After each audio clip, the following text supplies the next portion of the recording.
Give God 90 Radio on Demand. My name is Jerry Mitchell, your host for Give God 90. Thank you for joining me for just a little while today as we look at deception. Are you being deceived? Are you deceiving someone else? Are you teaching others that it's okay to be deceived? More on that in a moment. First, let me remind you, if you've not downloaded the Give God 90 app, it is free for your Apple or Android device. That way it comes directly to your mobile, okay? It's whether it's your Kindle, pad, phone, whatever it happens to be, whatever technology you're using to get this, that's great. And we really, really appreciate you supporting us. Trust me, we really do. My renewal for Give God 90 just came up for the podcast. So I know we've been doing this for 2 years now, starting our third year, and really I appreciate all of the messages I get. I got a message from 2 people last week that I don't know, but I certainly have met them through social media of different types. Not, there's more out there than just Facebook, right? But these folks reach out to us and tell us how they like what we're doing or wish they could hear something else. They want to know if I've ever done, if I've ever talked about certain things, and sometimes I have, sometimes I haven't. But when you download the app, you can go back and search the archives, and it gives you access to those things. So, the other thing I want to mention very quickly is don't forget GiveGod90.com. There's a lot of things on there, different ways to support us, but more importantly, hopefully helpful instructions to help you, really. I don't want to say to teach you, but to help you adjust your lifestyle so that you can live the way your Creator designed you to live. That's what we're looking for. That's my agenda. And I'll say it up front. I probably don't say it enough. I try to. Everybody has an agenda. Mine is to convince you to live the way your Creator designed you to live. Okay. Now, let's get... let me catch my breath just a little bit. And I try to get through the commercials very quickly, if you can't tell. That way I can slow down a little bit so that when we get to the meat, it gives you something that you can, just like eating a good steak. You can slice it apart and chew on it and savor the flavor. Deception is something over 30 times in Scripture we are told either don't be deceived or don't be fooled. That starts back, I believe Jeremiah is the first one to tell us straight out not to be deceived, or that deception comes from the heart. He's saying, look, you got to be careful of this. You got to watch for this. And what the Scriptures is really trying to tell us is don't let somebody take advantage of you. If you are careful, if you're careful and you understand who God is and what He's trying to do, then it's going to be very, very difficult for somebody to take advantage of you. Now, I want to compare that to something in most modern lives, especially in America and many, many other countries around the world, because I know there's folks in other countries that listen to this. So I want to be kind of general, but at the same time, make sure that you understand the importance of what I'm saying here. If you have made a very large, important purchase, okay, you have probably, and I'm not talking about a new phone. I'm talking about like a house or a car, maybe a major appliance for your house, like a new refrigerator or a heating system, cooling system, whatever it might be. Chances are you have actually done a little bit of research. You didn't rush right out and say, you know what, I really like that color car. I'm going to buy it and see if it works for me. Hopefully that's not what you did. Hopefully, if it was a home, you talked to 3 or 4 or 5 or 6 contractors, and if you were building a home, that is, If you're purchasing a pre-existing home, an already built home, hopefully you spoke to a couple of different realtors, maybe the neighbors. Maybe you went so far before you even looked at the home as to research who built it, when it was built, that kind of thing. And then you go talk to a realtor. And, hopefully, if you're a very cautious, very careful consumer, you don't commit to the first realtor you talk to. You speak with them, you interview them, you find out if they can you can work with that person, if they're willing to understand things the way you understand them. Most of these folks, when you speak to them, they want your business, right? So they're going to tell you things. So you ask for references. Okay? That's how you are cautious when making a big purchase. In the United States and other certainly industrialized, developed countries, people buy cars and they research cars. Maybe they'll test drive 2 or 3 different ones to see, which one fits the way they sit, which one fits the way they drive. I had a member of my family always wanted a Corvette, and he saved for like 25 years so that he could afford to buy this Corvette. And when he bought it, he said, "This is going to be the greatest thing I've ever owned." And he had it for about 6 months and realized that he had never, he had been watching him, he'd been seeing him, he knew almost everything about him, but he'd never really driven one for more than probably what you would see as a test drive, maybe 15 minutes. But actually, once he got in it and he started driving it, and he realized it wasn't that comfortable, it didn't fit his body type. It didn't fit with what he thought it was going to be.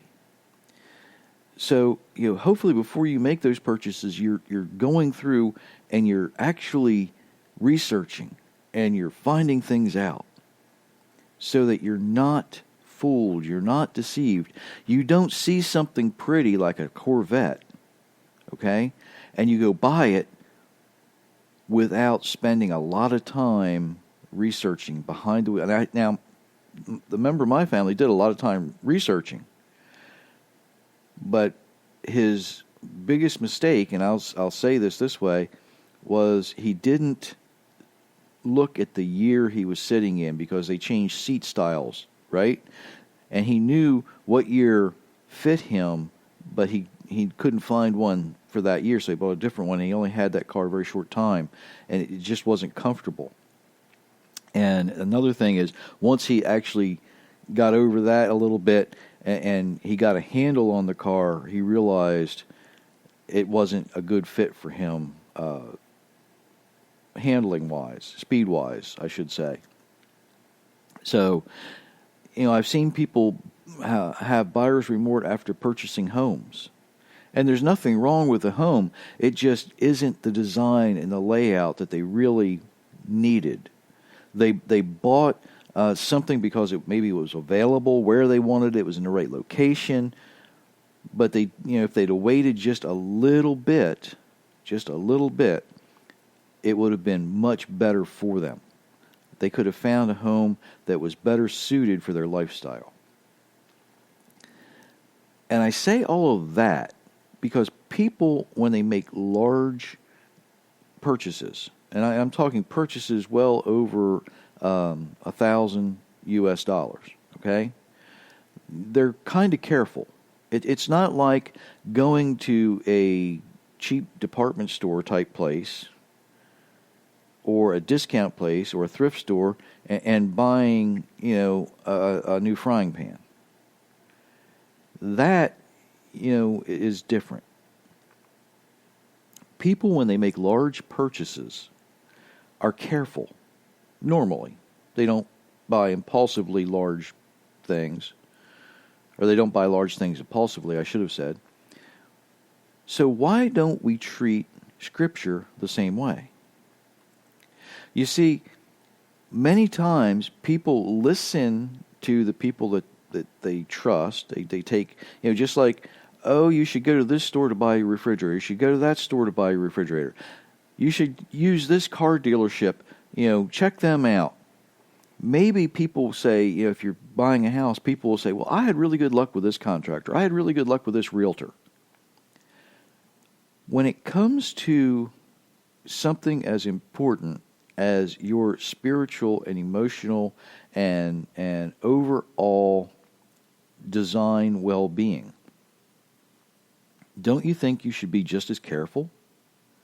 Have you ever thought about interviewing a pastor? We're looking for a church, Pastor. Tell me why we should think about coming to your church. And most of the time they're going to start with, well, do you have children? We have this wonderful children's program.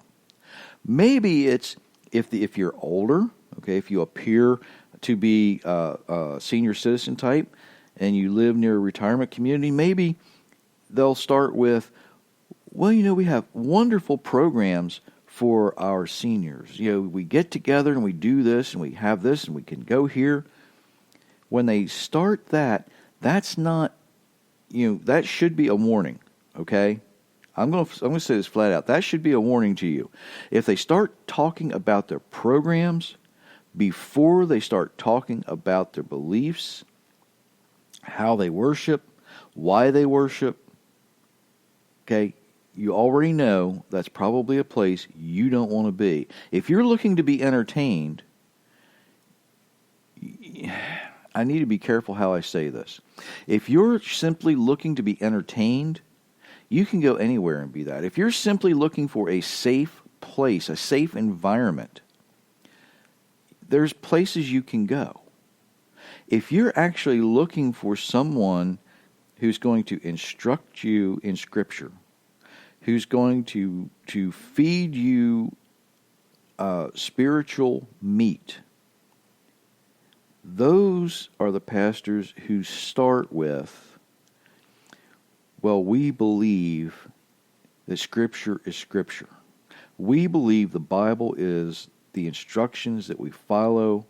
That's how they're going to begin to explain to you why you should go to their church. Because they're wanting to feed your spirit. They're wanting to feed your emotions healthy things.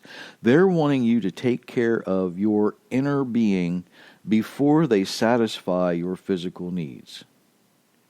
Okay? Those are the pastors you want to find. And there's some out there. They're few and far between. They really are. But there's some out there. Here, at Give God 90, we don't, well, I shouldn't say we, I don't have a typical congregation. Our typical congregation, we meet as either Messianic Delaware, okay? That's the fellowship that meets. Give God 90 is separate from Messianic Delaware because we do things differently. The fellowship that meets gathers for Bible study, and it's in-depth, hardcore Bible study, okay? I like to say we teach the teachers because we send people out to different places from Messianic Delaware, and they go and they teach others. We teach the teachers. Branches of Hope, not far from us, is another fellowship that meets, and they dig. And I mean, when they dig, they dig. It's you dig through the language, the culture, and the history. I've been invited to teach there a couple of times, and I'm going to tell you, these folks hold your feet to the fire when you go there. You've got to know your stuff, and it's got to be right. That's just that plain and simple. We have people that we are associated with that have been to Israel, a number of times. One person is, well, by the time this is being released, they should be in Saudi Arabia at the real Mount Sinai. We have people that are looking for deeper truth, deeper understanding. And I hope that's what you're looking for. If you're one of these folks who is content to sit in the church on a Sunday morning, some of the things I say will be, I don't want to say over your head because I try to keep it simple, but it might be more detailed, more in-depth than what you're looking for. I'm looking for the folks who are willing that when they read the Bible, it's more than reading it. They want to study it. And here is a study tip, okay? This one's free of charge, just like everything else we put out here. This study tip is simply this. If you are studying the Bible, study it with the expectation that you're going to have to teach it to somebody else. So, and here's a little bit farther. You're going to have to teach it to somebody else who thinks they know what it already says. How about that? See, when you have enough information on a subject, and it doesn't have to be the whole Bible, okay? It can be just one little aspect of it. Because there's a whole lot of things in Scripture that have to come together. And everybody has their piece of the puzzle. I've said that many, many times. And if your piece of the puzzle is teaching, maybe it's teaching, don't be deceived. Right? So if you take that little piece of the puzzle and you're out there and you can say, look, it says here in Jeremiah, it says here in Psalms, it says here in Peter, it says, here Yeshua said it, here this person said it, don't be deceived, don't be taken advantage of. And you present it in such a way that they can understand what you're saying and they go, oh, we shouldn't be taken advantage of because people are trying to steal money from us. We shouldn't be taken advantage of because Satan doesn't want us spending eternity in the presence of our Creator. He wants us to burn with Him in the lake of fire. That, when you present these things so that people can really think, and when all the gears kind of line up and you see it in their eyes and the light bulb goes off over their head, oh, that's what that really means. That's when you know you have just put your piece of the puzzle in the right place in their life. It's that simple. When you can put your piece of the puzzle in the right place in somebody's life, now they can take that and they can look for the piece that fits that one, right? Sometimes we think about being able to complete that puzzle. You're not going to complete it. They'll never meet enough people in this world to complete that puzzle, because a complete puzzle is complete understanding of not just our Creator, but of ourselves. And you're never going to get that in this world. We are too limited by our physicality, if that could be a word. We're so limited by our physical reality that we could never, ever completely understand our Creator or ourselves. But we have to build that puzzle so that we can show, we're living the way we're designed. We have to build that puzzle so that we can show, okay, God, I'm doing the best I can with the information I've got. We build that puzzle by interacting with other people and teaching other people. So as you read the Bible, don't just read, like I've said, over and over and over. Study it. Make sure, if you don't understand it, go back up, maybe you have to back up a chapter. Find out what that particular passage is referring to and go from there. Don't let somebody take advantage of you because you haven't done your research. If you think your eternity is important, do the research. It's the most expensive purchase you're ever going to make. It's going to cost you more than buying a house. The thing is, you can't use money to pay for it. You have to use your time to pay for it. You have to use your faith to pay for it. Because time plus faith takes you where you're going. And you can spend your time putting your faith in what's really in Scripture, or you can spend your time putting your faith in frivolous things. Okay? There are, unfortunately, more bad pastors, more bad teachers out there than there are good ones. And there are some who were good who either got tired, got greedy, got hungry, whatever, that have changed their perspective. They've taken their, and they claim that their eyes are still on Scripture, but they're beginning to twist it. And I know of two recent ones that I have read and listened to that really in the past have been good. And now they have really done some things that I look at them, I shake my head, and I say, what happened to you? How did you lose sight of where you were going? Now, there have been other folks in the past that I've looked at, and I said, wow, that guy really, or that girl in one instance, they really don't have a clue. You know, they looked at a Bible one time and said, well, that's a pretty book. Maybe they went to a Bible college, but now they're on TV saying, send me money and I'll pray for you. And they don't have, I really don't think they could quote, well, they might be able to quote some Scripture, but I don't think they could tell you what it meant. And I've said this before too, what's the use of learning to quote Scripture if you cannot tell someone what it means? Because if you can't speak plainly to someone and explain it to them, all you've learned is to repeat a phrase. You're just parroting back something that somebody else said.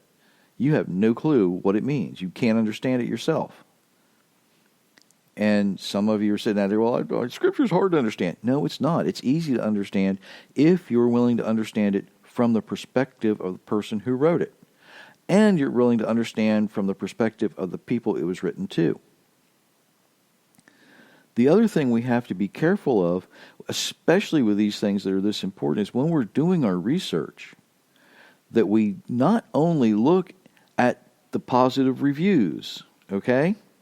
If you go to buy a car and you read the research on these cars and you say, oh, there's nothing wrong with this, you've read all the positive reviews, you haven't read any of the negative reviews, you don't know what's going on. If you look at a person you're going to listen to and all you ever hear is the positive stuff, there's no way in the world, if this person who's been teaching has all positive reflection, that's an impossibility.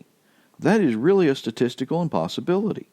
There's going to be people who say they're the calmest person in the world. An old Sussex County saying used to be, that's the calmest person that the good Lord ever strung a gut through. Okay, now that's pretty blunt and blatant, but you know what? I've met folks like this. I have met Bible teachers like this. I've met pastors like that I wouldn't trust. And this is, yes, I am being extremely negative here.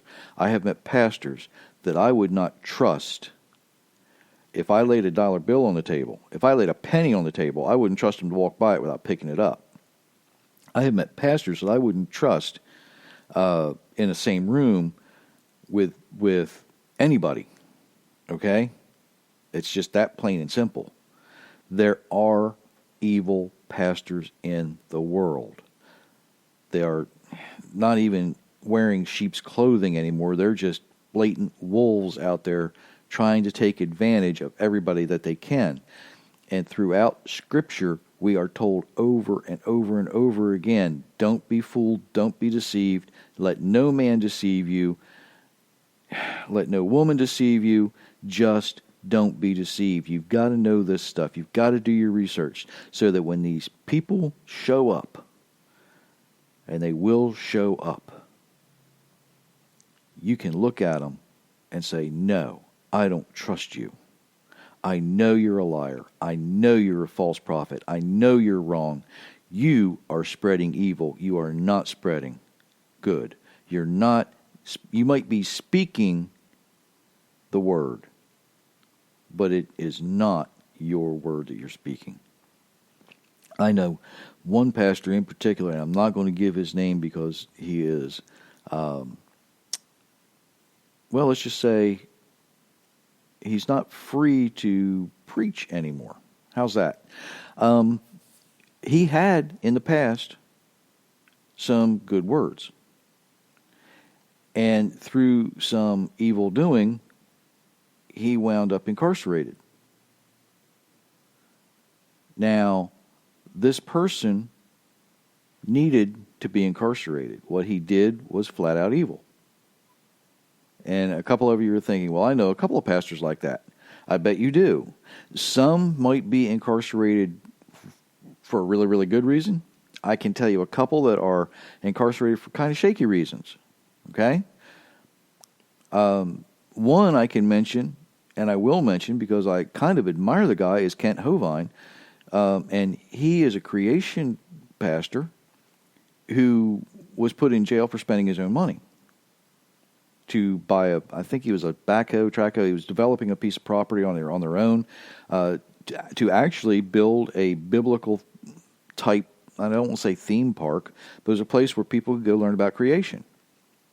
And he got in trouble for spending his own money. He's now out of jail, and he went straight back to doing the things he was doing before, trying to complete his theme park to have people come and learn about creation.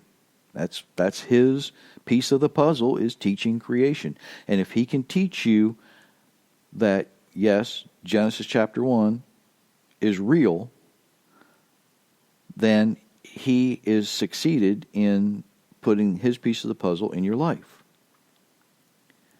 Now, I had that piece, okay? I didn't need him to teach it to me, so I can stand back and look at what he did and see his actions and say, okay, here's somebody who wasn't evil, but went, he spent his time, he did his thing. That's fine. But there are pastors sitting in prison today who need to be there because they stopped being pastors when they began to live evil and display evil and do evil things. So I'm saying, don't be taken advantage of by these pastors. Don't be taken advantage of by the people who simply say, you send me $10 and I'll pray for you. I'll be honest with you. I could keep this ministry going if everybody that hears it would send me $1 every year. That's all I need. That's all I need. $1 a year from each person who hears me. Not $1 a week, $1 a year.